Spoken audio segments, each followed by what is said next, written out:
Hi car lovers. యాక్చువల్గా ఈ venue తీసుకునేటప్పుడు సహజంగా చాలామంది అంటే మా మైలేజ్ రాదురా సో ఎందుకు మాది సుజుకీలోకి వెళ్ళిపోవచ్చు కదా, మారుతిలో తీసుకోలేకపోవా అని చెప్పేవారు ఉన్నారు.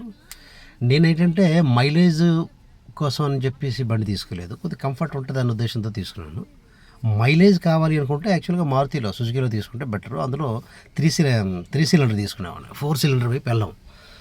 అయితే ఏమైందంటే ఈ వెన్యూ విషయానికి వచ్చేసరికి వాడు మాన్యువల్గా ఎంత ఇచ్చాడంటే 23.4 ఇచ్చాడు హైవేలో.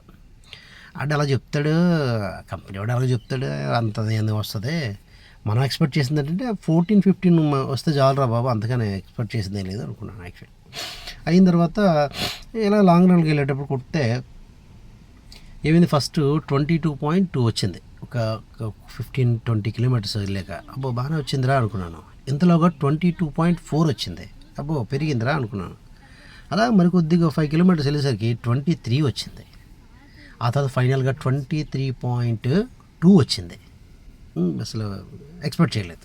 సహజంగా మనం ఎవరి నుంచి ఏది ఎక్స్పెక్ట్ చేయం, మనం ఏం చేయాలో అది చేస్తాం, ఏం జరిగినా ఓకే. కానీ దీని నుంచి మనం ఎక్స్పెక్ట్ చేయకుండానే మన ఏదైతే వాడు కంపెనీ వాడు ఇచ్చాడో అంత తిరిగి రిటర్న్ ఇచ్చింది. బాగుంది. మైలేజ్ కోసం ఆలోచించి వెన్యూ తీయాలా వద్దా అని ఎవరైతే చేస్తారో నా వైపు నుంచి అయితే ఓకే చేయొచ్చు. వెన్యూ బాగానే ఉంది, లోపల కంఫర్ట్గా ఉంది, నెక్స్ట్ జర్నీ కూడా బాగుంది. ఎస్పెషల్ ఏంటంటే ఇంజిన్ సౌండ్ లోన క్యాబిన్లోకి రావట్లేదు, బయట సౌండ్ కూడా చాలా వరకు రావట్లేదు. ఎందుకు చాలా రిలాక్స్గా అనిపిస్తుంది, బాగుంది. ఇంకా యాక్చువల్గా ఫస్ట్ సర్వీస్ కూడా ఇంకా అవ్వలేదు. ఇంకా ఫస్ట్ సర్వీస్ అవ్వలేదు. ఇప్పుడు నేను తిరిగి చాలా 250-300 లోపే ఇంక తిరిగింది బండి. నా వైపు అయితే సాటిస్ఫాక్షన్గా ఉంది. అయితే చిన్న డీమెరిట్ ఉంది.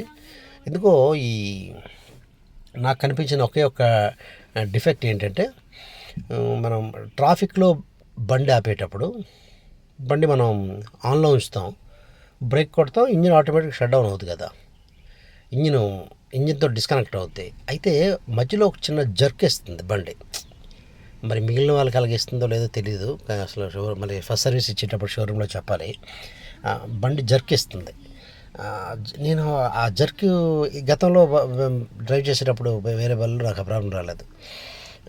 ఎవరో వెనక నుంచి డాష్ ఇచ్చారా అనిపించి వెనక్కి చూసిన సందర్భాలు కూడా ఉన్నాయి. అంటే ఆ జర్క్ అలా ఉంది. ఎందుకు అలా ఇస్తుందో సరే షోరూంలో సర్వీస్ ఇవ్వాలి. మిగిలిన వెన్యూ వాడే వాళ్ళలో ఆ ఫీలింగ్ ఉందా లేదా, వాడే వాళ్ళు ఎవరైనా ఉంటే కామెంట్ చేయండి. Thank you.